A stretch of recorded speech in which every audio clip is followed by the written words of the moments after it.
Halo semuanya, selamat siang. Pada video kali ini, saya ingin menjelaskan pada kalian mengenai isolate, event loop, dan juga async. Nah, perlu kalian ketahui bahwa seluruh kode program Dart itu dijalankan di dalam sebuah tempat yang dinamakan isolate. Kenapa disebut isolate? Karena tempat ini tuh benar-benar terisolasi dari dunia luar ya. Jadi ini benar-benar private milik dari si aplikasi kita. Isolate sendiri ini memiliki sejumlah memori yang diperlukan untuk memproses kode program kita. Selain itu, Isolate juga memiliki event loop-nya tersendiri untuk memproses event-event yang terjadi di dalam aplikasi kita. Nanti saya akan jelaskan mengenai event loop setelah ini. Nah, secara default, sebuah aplikasi itu berjalan hanya di dalam satu Isolate. Jika diperlukan, kita bisa aja membuat isolate lain untuk menjalankan proses dalam aplikasi kita. Nah, caranya gimana? Nanti akan saya jelaskan di video selanjutnya. Sekarang kita akan bahas dulu mengenai event loop. Jadi event loop ini adalah yang bertanggung jawab untuk memproses setiap event yang terjadi ketika aplikasi kita berjalan. Jadi saya berikan contoh, misalnya kita membuka sebuah aplikasi. Nah, ketika aplikasi itu berjalan, ini kan ada banyak event yang terjadi ya. Misalnya kita melakukan tab, lalu kita juga mengetik, lalu nanti kita juga menekan-nekan tombol, dan sebagainya. Nah, setiap event ini akan diproses satu persatu oleh si event loop. Jadi kalau mau dibayangkan bisa seperti ini ya. Jadi ada satu buah antrian, di mana di dalam antrian ini ada kumpulan event-event nih. Pertama kita nge-tab, terus typing, terus udah gitu kita diem aja nih, nggak ngapa-ngapain, terus kita menekan sesuatu, terus nggak ngapa-ngapain lagi, terus kita melakukan yang lain-lainnya. Nah, ini akan jalan satu-satu diproses oleh si event loop ini. Ya, jadi ketika di-tab, dia cek, oh ngapain nih tabnya, oh begini, nanti beres. Kalau udah beres, nanti typing, waktu kita ngetik, diproses lagi, lalu selesai, dan seterusnya. Jadi di dalam isolate ini kita hanya punya satu event loop ini ya, yaitu untuk memproses yang terjadi di aplikasi kita tadi. Nah, sekarang berikutnya, saya akan membahas mengenai async. Async ini sering ketukar-tukar sama isolate, oleh karena itu saya akan memberikan penjelasan untuk perbedaan async dan isolate. Jadi tujuan dari async itu adalah supaya program kita dapat terus berjalan selagi kita menunggu proses async itu selesai. Contoh ya, kalau misalnya kita ngambil data dari database, terus koneksinya itu lambat. Nah, ini kan berarti kita ngambil data misalnya 2 detik ya. Selama 2 detik itu, kalau proses pengambilan data dari database itu tidak dilakukan secara async, berarti aplikasi kita itu akan nunggu nih, sampai dapat datanya. Nah, sementara kita nunggu, itu aplikasi kita nggak bisa diapa-apain. Jadi kalau misalnya ada animasi ya, dia stop kayak nge-lag ya. Terus ada button nggak bisa diklik. Terus ada widget lain juga nggak bisa diapa-apain. Jadi benar-benar kayak nge-hang aja selama 2 detik itu. Nah, oleh karena itu, proses pengambilan data tadi kita buat menjadi proses asinkronus. Supaya ketika kita menunggu data tadi, kita masih bisa melakukan yang lain. Jadi nanti kalau buttonnya diklik-klik itu, ya masih bisa jalan ya. Sekarang yang perlu digarisbawahi dan yang perlu diingat itu adalah proses asinkronus itu berjalan di dalam event loop yang sama dengan proses-proses yang lainnya. Jadi ini event loop-nya sama ya. Karena event loop-nya sama, berarti jika ada proses asinkronus yang benar-benar berat, jadinya dia akan memakan memori dan juga CPU-nya ini atau prosesornya ini benar-benar banyak ya. Misalnya untuk melakukan perhitungan-perhitungan yang kompleks. Nah, ini akan membuat aplikasi kita itu jadi tersendat-sendat ya, jadi agak nge-lag. Kenapa? Karena event loop-nya ini sama gitu. Meskipun prosesnya udah dibuat asinkronus. Nah, untuk membuat kalian lebih terbayang lagi, kita bisa bayangkan seperti misalnya ibu rumah tangga ya. Jadi di sini ada ibu rumah tangga. Nah, dia punya tugas banyak nih ya. Misalnya dia perlu memasak, perlu mencuci piring, dan yang lain-lainnya. Nah, ini kan ibu rumah tangganya sebenarnya orangnya satu gitu. Kalau prosesnya dilakukan secara tidak asinkronus, berarti si ibu ini melakukan pekerjaan satu persatu dalam satu waktu. Contohnya, ketika dia masak, ya udah dia masak aja. Nanti setelah masak baru dia misalnya ngecek handphone. Setelah ngecek handphone, dia baru menyetrika. Setelah menyetrika, dia baru mencuci, dan seterusnya. Nah, itu kalau dilakukan secara tidak asinkronus. Kalau dilakukan secara asinkronus, dia bisa melakukan beberapa pekerjaan dalam satu waktu. Contohnya, misalnya dia lagi masak nih, lagi mendidihkan airnya. Nah, itu kan diam ya, lagi nungguin sampai mendidih. Nah, dia bisa ngerjain yang lain nih. Misalnya dia cuci piring dulu, atau mungkin dia cek-cek email dulu, seperti itu. Itu asinkronus. Nah, kalau misalnya pekerjaannya itu benar-benar perlu perhatian yang khusus, akhirnya perhatian dia kan jadi benar-benar terpaku pada pekerjaan tersebut gitu. Akhirnya dia nggak bisa ngerjain yang lain. Kalaupun bisa ya cuman sebentar-sebentar, karena ini benar-benar harus dilihatin nih. Harus diperhatikan dengan baik si proses yang berat ini.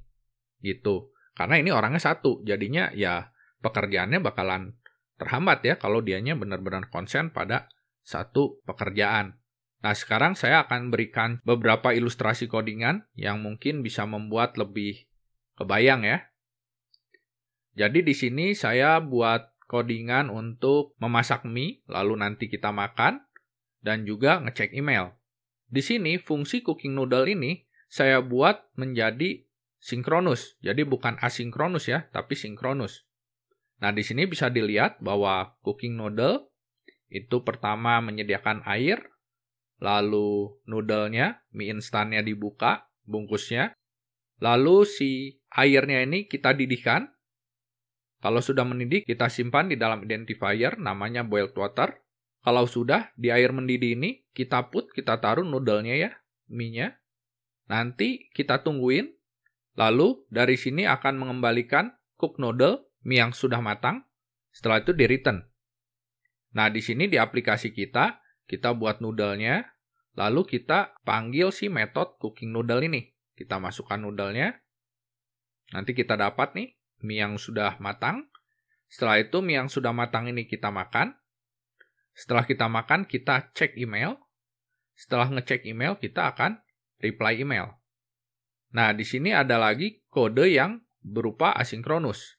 Jadi si metode cooking noodle ini tuh mengembalikan cook noodle-nya, tapi berupa future, jadi nanti, suatu saat.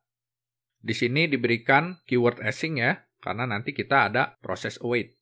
Kurang lebih sama prosesnya. Pertama saya buat objek air, lalu saya buka bungkus mie-nya, lalu saya akan mendidihkan air. Ini await ya, berarti kita tungguin sampai beres. Setelah itu, kalau airnya sudah mendidih, kita taruh mie-nya. Kita tunggu lagi sampai matang. Setelah matang, kita return. Lalu di sini di aplikasi kita juga melakukan hal yang sama ya. Kita sediakan objek noodle-nya, lalu kita panggil metode cooking noodle. Tapi metode cooking noodle ini karena berupa future, jadi itu nggak perlu ditungguin. Ya, jadi kita cooking noodle, terus ada titik den ya. Titik den ini berarti nanti kalau udah beres proses cooking noodle ini semua, ini kita ngapain? Nah, yang kita lakukan di sini adalah kita makan si mie-nya. Nah, bedanya dibandingkan kode program kita yang sebelumnya adalah ketika perintah ini dijalankan, maka dia tidak akan menunggu si cooking noodle ini sampai selesai. Dia langsung menjalankan perintah berikutnya, yaitu checking email. Setelah itu replying email. Tapi kalau misalnya nih ya, ketika checking email ini selesai dilakukan, ternyata si cooking noodle ini udah beres nih. Nah, kalau udah beres, ya si cook noodle it ini juga langsung dipanggil. Setelah itu dia baru replying email. Jadi di sini nggak ada proses yang tunggu-tungguan ya. Jadi kalau ininya lagi belum beres, ya dia bisa ngejalanin yang lain. Tapi kalau misalnya udah beres, dia jalanin yang ini, nanti dia lanjutin lagi, seperti itu. Jadi aplikasi kita tuh nggak akan kayak ngehang ya. Jadi masih bisa dipakai ketika kita menunggu proses asinkronus itu selesai. Nah, di sini saya berikan langkah-langkahnya ya, yang mungkin terjadi di dalam event loop kita. Jadi kalau misalnya sinkronus, ya, di event loop kita ya terurut seperti ini. Jadi buka bungkusnya, panasin air, terus tunggu sampai airnya mendidih. Setelah itu masukkan mie-nya, tunggu lagi sampai matang, lalu kita siapkan mie-nya, lalu kita makan. Setelah itu kita cek email, setelah cek email baru kita balas email. Nah, kalau dibuat asinkronus, di dalam event loop-nya ini nggak terurut seperti ini ya. Jadi bisa disisip-sisipin. Contohnya, buka bungkus, lalu panaskan air. Nah, sambil nunggu panasin air, dia bisa ngelanjutin dengan proses yang selanjutnya. Misalnya, ngecek email. Ya. Kalau misalnya belum beres, ya dia bisa langsung reply. Gitu. Tapi kalau misalnya ternyata udah beres nih, ya udah, dia lanjutin nih. Dia masukkan noodle-nya ke dalam air panas tadi. Setelah itu, ini kan nunggu lagi ya. Oleh karena itu, dia bisa melanjutkan ke pekerjaan yang lain, misalnya reply email, sambil nunggu si noodle-nya matang. Setelah itu baru dia prepare noodle, lalu dia eating noodle. Dia makan. Nah, kalau dilihat di sini kan prosesnya lebih panjang yang ini ya, dibanding yang ini. Kenapa? Karena dia bisa melakukan hal yang lain ketika resource-nya itu nggak dipakai ya. Jadinya si event loop-nya lagi nganggur nih, karena lagi nunggu, ya udah dia bisa ngelakuin yang lain gitu. Jadi seperti ilustrasi ibu rumah tangga yang tadi ya. Kalau misalnya dia lagi nunggu, lagi nggak ngerjain apa-apa, ya udah. Dia bisa ngerjain yang lain gitu. Tapi orangnya cuma satu, event loop-nya cuma satu. Jadi kalau misalnya pekerjaannya itu benar-benar butuh konsentrasi tinggi, ya dia nggak akan bisa ngelakuin yang lain gitu. Meskipun dibuat jadi asinkronus. Oleh karena itu, untuk proses-proses yang berat seperti itu, kita nggak bisa cuma sekedar dijadikan asinkronus. Karena tetap aja itu bakalan mengganggu kinerja dari aplikasi kita. Kita perlu bantuan. Oleh karena itu, kita perlu membuat isolate yang berbeda untuk memproses si proses berat tadi. Nah, untuk ilustrasinya yang lebih jelas, di sini ada perbandingan antara asinkronus dengan multiple isolate. Jadi kalau misalnya async, ini orangnya cuma satu event loop-nya. Dia mengerjakan banyak pekerjaan dalam satu waktu. Jadi ibu rumah tangganya cuma satu ya. Nah, kalau misalnya multiple isolate, dia tuh minta bantuan. Jadi ibu rumah tangganya ini lagi masak nih. Oh, butuh konsentrasi tinggi nih. Ya, jadi dia misalnya minta asisten rumah tangga. Ada dua nih asisten rumah tangganya. Yang satu untuk bikin kue, karena ini juga berat nih. Bikin kue harus konsentrasi tinggi. Nah, yang satunya lagi untuk beres-beres rumah. Ceritanya ini juga sama ya, berat ya. Untuk beres-beres rumah, jadi perlu konsentrasi tinggi juga. Jadinya untuk yang proses berat ini, dia minta bantuan lagi ya, dari asisten rumah tangga ini. Dimana dalam kasus ini, itu adalah isolate yang lain. Jadi nanti di sini, di isolate yang utamanya, aplikasi kita, ini ada event loop-nya tersendiri dan memorinya tersendiri. Lalu di sini ada isolate lain yang mengerjakan proses dari aplikasi kita yang berat itu. Ini juga punya memori sendiri dan punya event loop sendiri. Di sini juga sama untuk mengerjakan proses berat yang lainnya. Dia punya event loop sendiri dan memori sendiri. Jadinya proses berat tadi nggak akan mengganggu kinerja dari isolate utama kita. Jadi kira-kira seperti itu yang namanya isolate dan juga event loop dan juga bedanya isolate dengan proses asinkronus. Pada video saya yang berikutnya, saya akan menunjukkan bagaimana kita membuat isolate yang baru di dalam aplikasi kita. Terima kasih sudah menonton, sampai jumpa.